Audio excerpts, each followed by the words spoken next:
जाएंगे वहाँ पर। लेकिन यहाँ पर जो है इस रथ के चारों तरफ कहीं पर भी ऐसा कोई ASI का बोर्ड नहीं लगा हुआ है। कोई भी जो यूनेस्को है, जो कि विश्व धरोहर को संरक्षित करने का काम करती है, उसका कोई बोर्ड नहीं लगा हुआ है।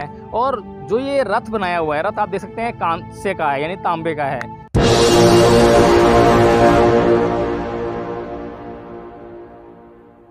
यदा यदा ही धर्मस्य ग्लानिर्भवति भारत, ये वाला श्लोक तो आपने पढ़ा ही होगा साथियों। आज मैं हूँ ब्रह्म सरोवर कुरुक्षेत्र में। आज करनाल विपश्यना सेंटर आना हुआ था, तो सोचा कि चलो आज जो है यहाँ पर भी होते चलें कि यहाँ पर क्या है। लोग बहुत इसकी चर्चा करते हैं, बताते हैं इसके बारे में कि यहाँ पर चमत्कार हैं, यहाँ पर ये है, यहाँ पर वो है। तो यहाँ ब्रह्म सरोवर में सबसे पहली बात तो मैं ये देखने को मिली कि जो ब्रह्म सरोवर यानी ब्रह्मा के नाम से जाना जाता है, जो ब्रह्मा की जो कि ये हिंदुओं का एक ईश्वर हैं, लेकिन वहाँ पर सबसे बड़ा सरप्राइजिंग फैक्ट जो ये है कि यहाँ पे ब्रह्मा का सरोवर तो है, लेकिन ब्रह्मा की कोई मूर्ति नहीं है, ब्रह्मा का कोई मंदिर नहीं है। और जब पुजारियों से बात करते हैं, पूछते हैं कि तो अगर इसको ब्रह्मा का घर मान लें तो यहाँ पर जो है कम से कम ब्रह्मा का कोई तो मंदिर होना चाहिए था, कोई मूर्ति होनी चाहिए थी। लेकिन वो कहते हैं कि पूरे देश में सिर्फ एक ही जगह पर ब्रह्मा का मंदिर है, वो है पुष्कर में। उसके अलावा कहीं पर भी जो है ब्रह्मा का मंदिर बनाने की इजाज़त नहीं है।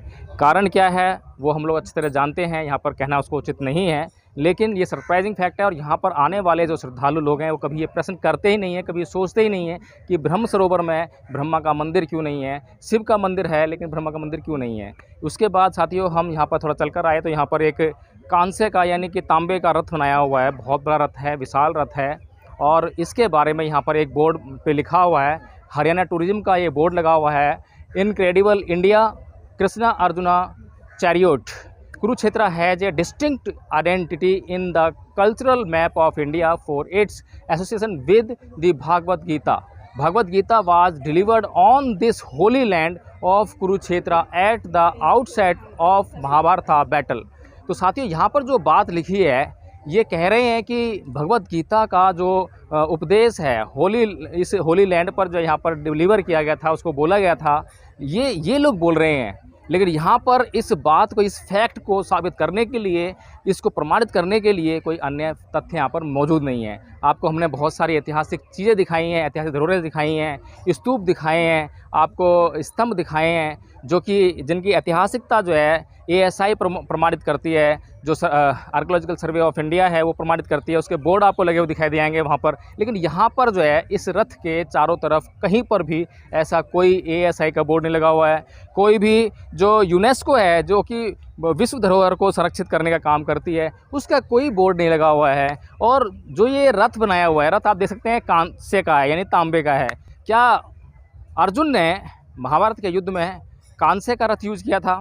क्या रथ इसी अवस्था में था वो जो है, या ये जो है सिर्फ यहाँ पर अभी कुछ ही साल पहले इस रथ को जो है तैयार किया, बनाया गया, और ये बताने के लिए लोगों को कि ये वो जगह है जहाँ पर महाभारत का युद्ध हुआ। महाभारत का युद्ध यहाँ पर हुआ या नहीं हुआ, कृष्ण जी ने यहाँ पर गीता का उपदेश दिया या नहीं दिया, कोई नहीं जानता। लेकिन कोई भी व्यक्ति अगर ये बोल दे कि यहाँ पर ये रथ लिखा हुआ है, यहाँ पर कृष्ण जी की मूर्ति बना दे, वहाँ पर अर्जुन की मूर्ति बना दे, और उसको बोले कि ये है स्थान है जहाँ पर जो है कि कृष्ण जी ने उपदेश दिया था, लेकिन उसकी प्रमाणिकता पर कोई सवाल ना उठाना है, तो उसको मानने के लिए लोग मजबूर होंगे।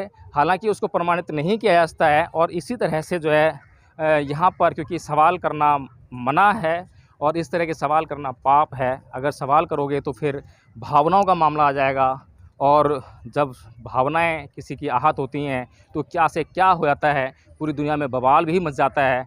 भारत के अंदर नहीं, पूरी दुनिया इससे आहत हो जाती है। भावनाओं का मामला बहुत ही गंभीर मामला है। यहाँ पर भावनाएं किस प्रकार की हैं, भावनाओं में क्या है, इससे कोई लेना देना नहीं है। भावनाएं उसमें प्रमाणित हैं, सत्य पर आधारित हैं या नहीं हैं, उसकी कोई ऐतिहासिकता है या नहीं है। यहाँ पर एक भी बोर्ड हमें सत्यता का प्रमाणिकता नहीं मिलता है, ना ASI का बोर्ड है, ना यूनेस्को का बोर्ड है। किसी भी तरह से इस स्थल की जो है कोई प्रमाणिकता नहीं है। लेकिन फिर भी यहाँ पर जो है लोग आते हैं, और लोग इसी जो यहाँ पे लिख दिया है, जैसे कि यहाँ पे गीता का सार लिखा हुआ है, वहाँ मैंने आपको पढ़ के सुनाया है, वहाँ पर लिखा हुआ है, ये सरकार के द्वारा लगाए हुए बोर्ड हैं, और ये लिख दिया उन्होंने कि भाई यहाँ पर उपदेश दिया था।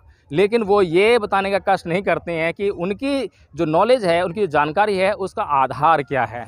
उसके आधार पे अगर हम जाएं, जैसे कि हम त्रिपिटक पढ़ते हैं, कोई भी धर्म ग्रंथ पढ़ते हैं तो उसमें कोई चीज़ लिखी होती है। बहुत सारे जो चीज़ें हैं यहाँ पर, जैसे कि अशोक स्तंभ ढूँढा गया, लुम्बिनी वन में अशोक स्तंभ ढूँढा गया, सारनाथ में जो स्तूपा ढूँढा गया, तो वो तब ढूँढा गया जब किताबों में लिखा हुआ था कि यहाँ पर इस जगह पर इस तरीके से स्तूप है या इस तरह से यहाँ पर जो है स्तंभ है।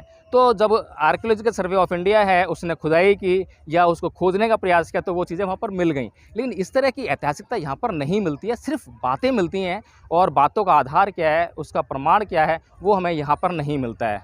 तो साथियों, ये वीडियो बनाने का मकसद यही था कि आप लोगों को यह बताया जा सके कि आप यहाँ पर आइए और यह जो सुंदर सरोवर बनाया हुआ है, बहुत विशाल सरोवर बनाया हुआ है, वास्तव में सुंदर है। लेकिन एक चीज़ मैं यहाँ पर देख रहा था और मैं कुछ तुलना कर रहा था इस सरोवर की उस सरोवर से जो कि अमृतसर के गोल्डन टेम्पल यानी स्वर्ण मंदिर में स्थित है।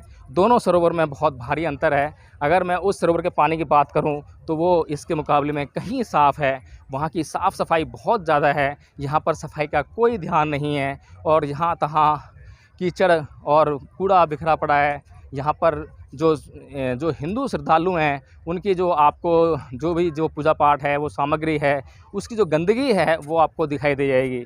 यहाँ पर जो दृश्य है वो मनमोहक है और हम जानते हैं कि जो भी इस तरह के स्थल होते हैं अगर वो मन को ना मोहें, पहली बात तो जो है वहाँ पर ऐसे स्थलों पर आने के लिए जो लोग हैं वो कथा कहानियाँ बना देते हैं कि ये द्रौपदी घाट है, यहाँ पे द्रौपदी नहाया करती थी और यहाँ पर ब्रह्मा जी आए थे, ब्रह्मा जी का वास है, ब्रह्मचारी सरोवर है। कुछ भी कथा कहानियाँ बना दीजिए और उसको लोगों को बता दीजिए तो लोग वहाँ के लिए आने के लिए आतुर हो जाएंगे, उत्सुक हो जाएंगे, वे आएंगे और इसी तरह से लोग आते हैं।